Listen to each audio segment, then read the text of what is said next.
What's up, guys? Retired Navy SEAL Jason Redman, and it is one of my favorite holidays, guys. It is Veterans Day. So big shout out to all you veterans out there. A lot of people don't know the history of Veterans Day or why we should celebrate it. For many of Americans out there, it's just another day.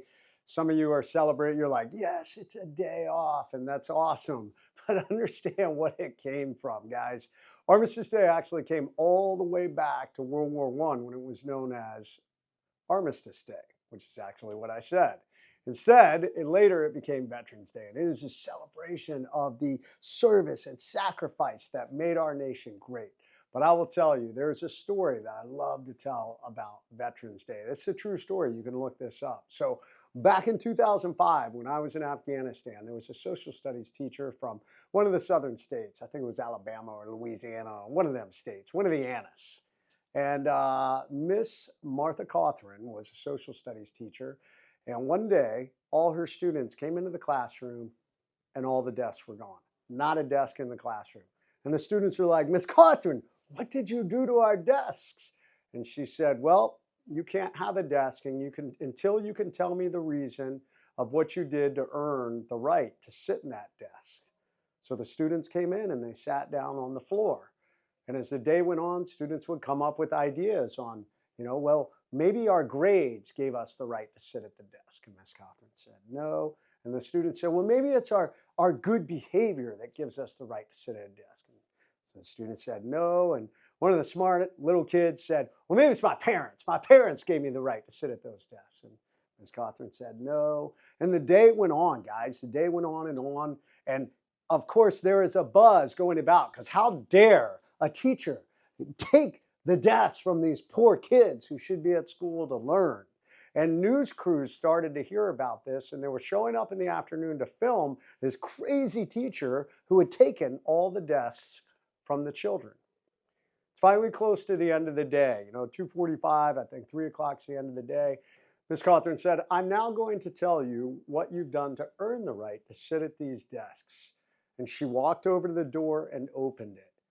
And 27 U.S. military members, veterans, wearing their uniforms, walked in carrying these desks.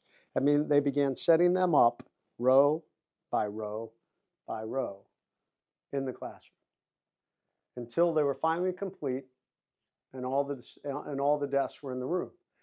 And Ms. Cothran said, you didn't earn the right to sit at these desks. These veterans did it for you. They paid the price so that you would have the right to have an education.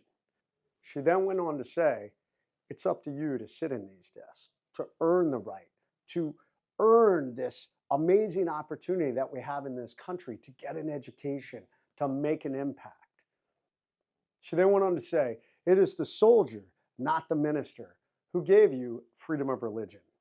It is the soldier, not the reporter, who gave you freedom of the press.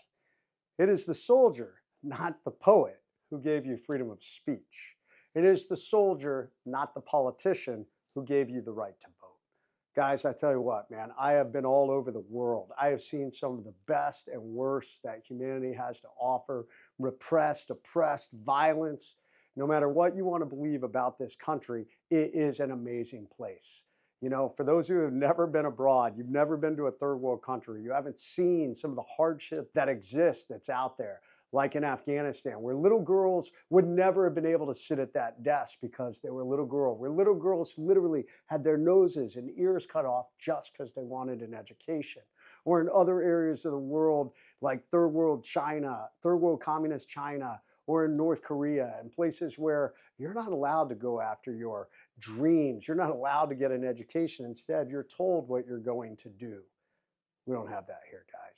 Why? Because there were amazing military members, service members going all the way back to the very beginning of our country when they raised their hand, when General George Washington, our founding father, said we are going to stand up against one of the greatest military mights in the world at that time. And it was these citizen soldiers who were willing to sacrifice that enabled all the rights that we have today, that became the foundation of our Constitution and the Bill of Rights.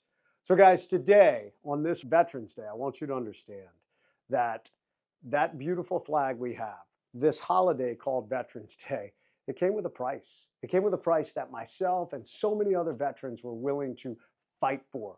We were willing to fight so that your sons and daughters, your brothers and sisters could actually sit in those desks and get an education so that all of us in this country could make an impact. So that is what Veterans Day is about. On this Veterans Day, by all means, man, enjoy that time off, man. Have a barbecue, raise a glass, watch some football, whatever it is you're going to do on this Veterans Day. But take a couple of minutes and think about all those who've served. I hope in the comments below, I would love you to write down the name of some amazing veteran you know and give them a tribute. Just write out a little message. Hey, I love my cousin, Johnny, who served with the United States Marine Corps. Shout out to Johnny. I think that would be amazing if we could just get all these comments below of the love that goes out to all our veterans who served this great nation, like me, who wore the flag of their nation on our sleeve or on our chest as we served abroad. That's what Veterans Day means to me. I hope it means the same to you. I want to say thank you guys. Happy Veterans Day.